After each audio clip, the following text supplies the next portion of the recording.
All right, party people. We're jumping into day number 2 of the Hydra Council. Day number 2 of the Hydra Council. Rock and rolling. Beautiful Nashville. All the Vanderbilt students out there getting after it on a Saturday morning. It's a beautiful view from there. Slept like a rock. Woke up. And now it's off for the day. We headed back. Pretty hungry actually this morning. No snackies last night. What's going on? No snackies, man. Come on now. Gotta have my snackies. And so gonna have some breakfast and then kick off the day again. Tons of learnings. Just the biggest takeaway is the networking. And I shouldn't be surprised, but funny enough, it's what's had the largest impact on me so far. Just like kind of getting out of a silo. Wisconsin doesn't have a bustling e-commerce community, on Wisconsin, but it just doesn't.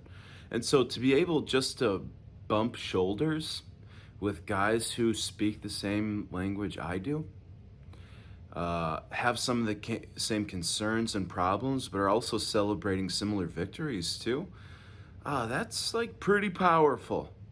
Especially when I feel like I've been kind of building on an island for sorts. Not to say I don't have a wonderful team and partnerships and everything in between. I needed it. I needed the community. I'm glad that I'm finding it. The learnings too are insane. Man, I'm being challenged every single presentation. But also feeling really good too.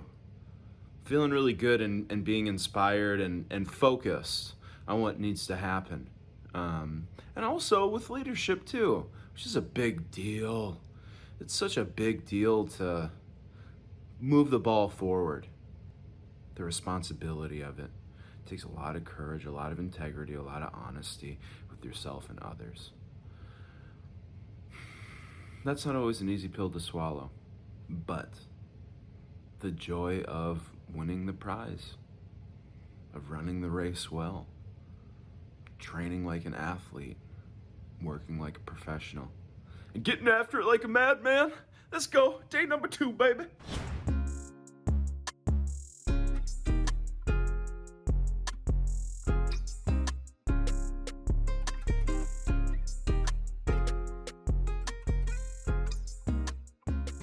All right, party people. Walking right up to the venue now. Let's check out what we have for today for our schedule. So 9 to 10 breakfast. Gonna smash some eggies and some bacon. Then we've got a presentation from Joel, keynote from Taylor, okay, another Taylor, lunch, some workshops, presentation from Nick, break, keynote from Cody Jefferson, and then it ends.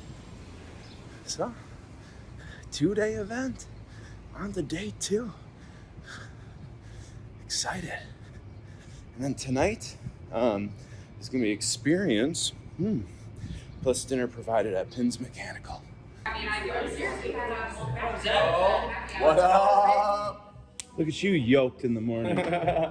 Gym's right there. Day 2, brother. You ready? See you. Absolutely. Let's go. Breakfast.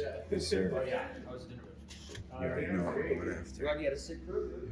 Yeah, we had a sick crew. It was fun. Freaking beautiful out this morning. Our boys, the early risers are here.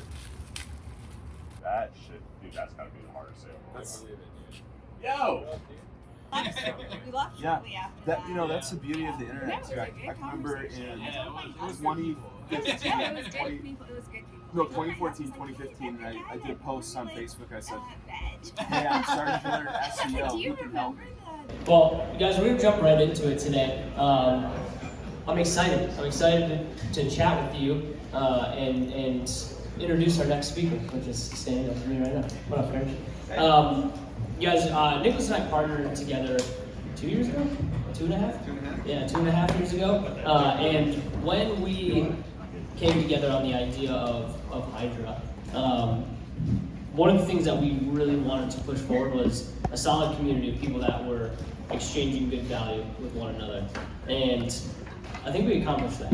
I think we put together a really solid room over the last 3 years with Hydra Council that people are open to share and open to kind of opening the kimono and giving every piece of value that they possibly could. All right, how we feeling? Good. Cool.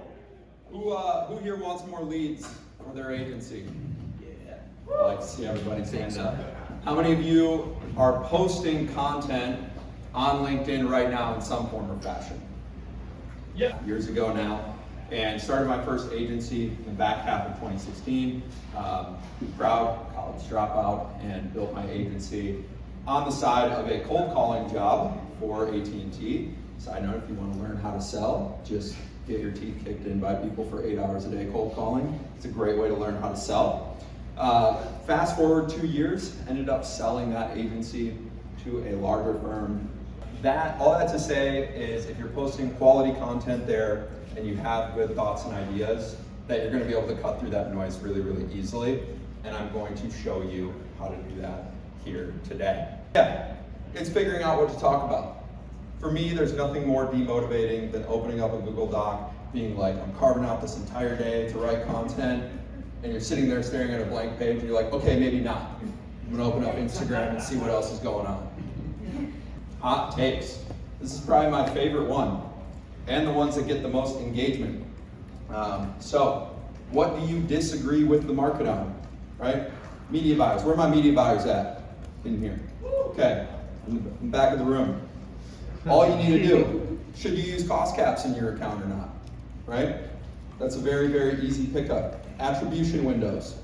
You can get a bunch of people riled up in your comment section just by talking about some of these things.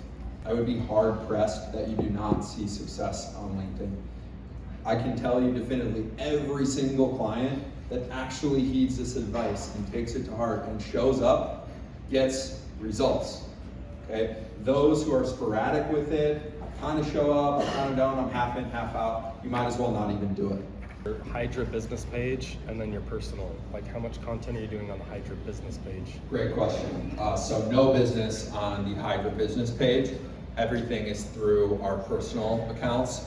Once again, I do have the fundamental belief that people engage with people versus businesses. That said, we will repurpose some of our personal content, cross-post it to the business pages, and we'll have the business pages comment. Zach yesterday was talking about Dripify. Do you use any other automation tools on LinkedIn? Yeah, so we personally don't use any automation. That's also a huge question that we get from our clients, is should we use automation? I leave that up to people's personal preference.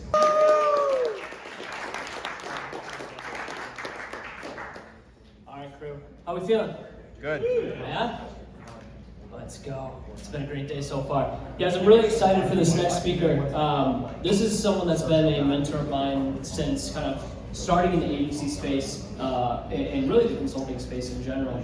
But man, I've learned so much from this individual, and his network was the thing that like made my network here in Nashville. Some things, how many of you have felt this?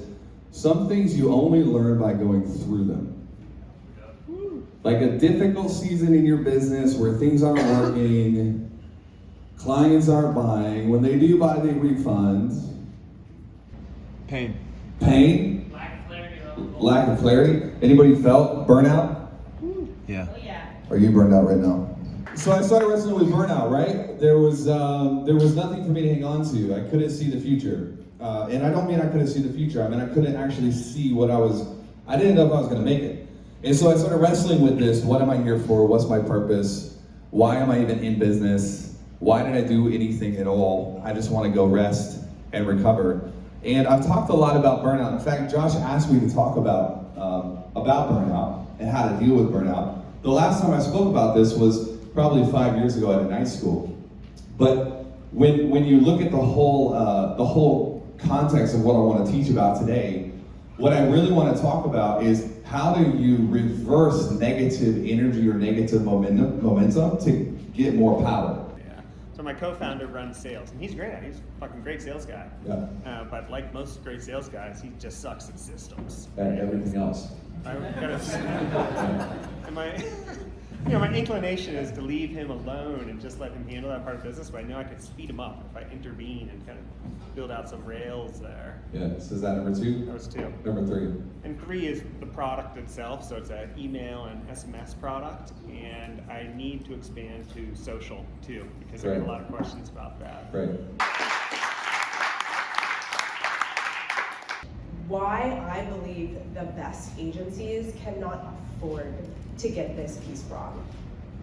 And so what I believe in is that if you are taking care of your clients, you are inherently taking care of your team, you are taking care of the future referrals, and you are most importantly taking care of yourself.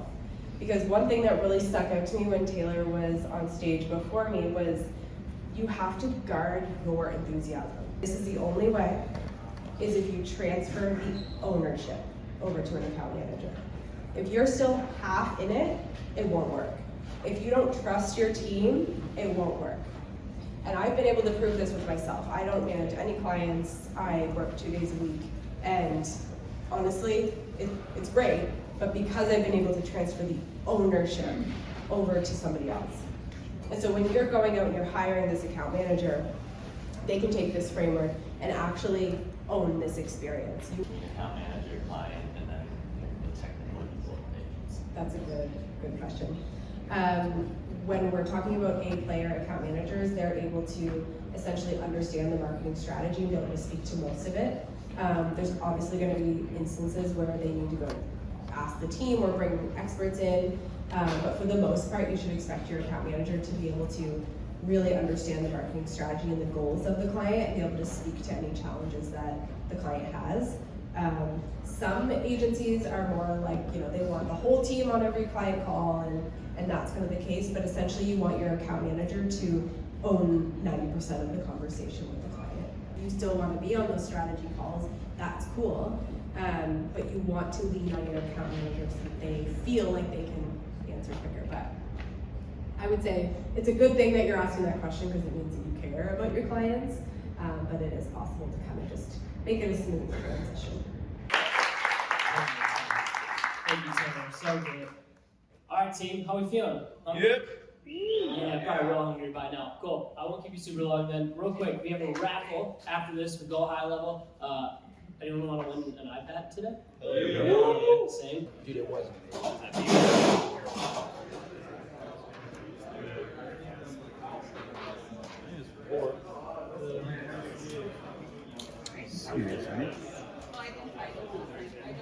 Wow, what a morning. Just keeps the bar just keeps getting reset. Especially Taylor Welch's presentation, the marriage of biblical truth and business that he had talked about. Just insane. Talked to him at the end, just gave him a hug and said thank you. And as I was walking away, he looked at me and he said, "It's worth it." Which is exactly what I needed to hear, eh? I needed to hear that. And some of this too, I'm realizing like there's the fun and the adventure side of it and the team stuff and the growth and excitement. But there's also the other side to it too, which is the suffering, the uncertainty, the fear, I don't know, all that stuff. And I hope it's not too discouraging, and I hope I've been able to kind of portray a healthy balance of both, an honest portrayal, because both are true. Like right now, for an example, what we do that works really well for roofing is like we create like the most simple script as possible. We tell literally whip out your iPhone, record whether it's in front of your house, in front of an active job, something like that, just so that we have something, and then our team will edit everything in-house. Yeah, I mean, if they're good on camera or like halfway decent, definitely like, giving them that script and kind of trusting them. I think they need more help. Like, you can always do a little more voiceover reliant. I mean, they also are the most iconic names in the space. Fortune 500 clients who don't care what it costs. So just keep that in mind too. But what I'm gonna do is I'm gonna segment all the ones that are the custom domains, the @zeb.com domains, right? Those types of domains. And I'm gonna go and I'm gonna shoot those people messages all day. And I'll look up their website. And normally you can tell, I can tell by most people's website who's doing 7 figures. Create longer lifetime value by setting expectations. Really, there's no other person I would want to close this event for us than Mr. Cody Jefferson. Let's give it up. And the reason I'm here is the conversation of being a good steward, which means just being responsible with what's in front of you, which is what we're going to talk about today. Is that cool? Yeah. Awesome. Is what's going to need to die in you to become the man that you said that you'd be. So what obligations are we going to need to take on? What obligations are we going to say no to? What relationships are we going to need to foster? What relationships are we going to need to create boundaries around? What in your schedule do you need to tighten up? What boundaries do you need to create? Not just in business. How many of you guys are married? Cool. How many of you guys have kids? Cool. What boundaries need to be created so that you're not sacrificing the things that you say that you're doing all of this for on the altar of your business? The ways in which we're incorporating culture into our organizations, hiring quickly, firing quickly, how we do that without getting sued. Like, there's just a lot going on. Also managing like PPC accounts of 800. All have quite a bit of stress that we navigate on a daily basis. And your ability to steward that well and mitigate that stress in your life is how you then become responsible to be able to steward more and create more margin in your life. And a lot of that comes through the hiring process and the who, not how. All that to say, this is why I have mentors and other men in my life. You know the things you need to do, but you're not holding you're not doing the things you need to do. Like, is there any frameworks you have around like kind of resetting, or like you said you do like some breath work, things like that to kind of like drop you back in and just like it's a fresh start. Let's like be the person that you need to be. Yeah, so one, I hold myself to a very ridiculous standard. So if I say I'm gonna do it, I'm gonna do it. There is no concession to that. It's a total God thing that my story just resonated with people. So from there, remember I said you either pay with time or with money? I didn't have a lot of money. What I had was a ton of time. So I stacked up 2 to 3 podcasts every single day. I've been on over 400 podcasts. I've been on over 500 stages. If you needed me to talk, I talked.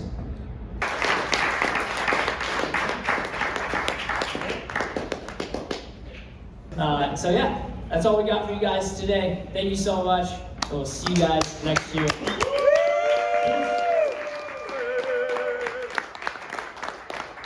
All right, guys. That's it. That's it. That's the end of all of it. Can you believe it? Went by too quick, I feel.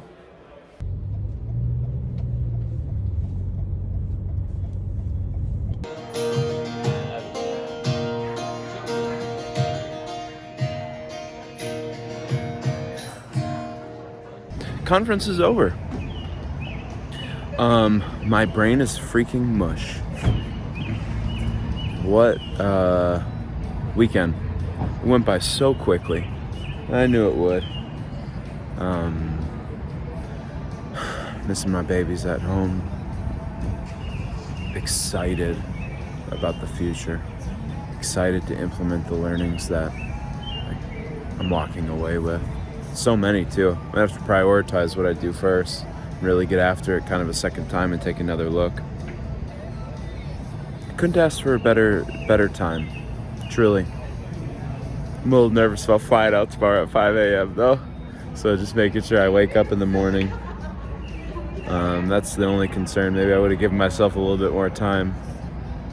So now we're off to dinner at Pins Mechanical. Gonna have a nice little last hurrah. Then gonna head back to the hotel. Hotel was really nice too. And wake up, fly out here at 5 a.m. and get to church tomorrow.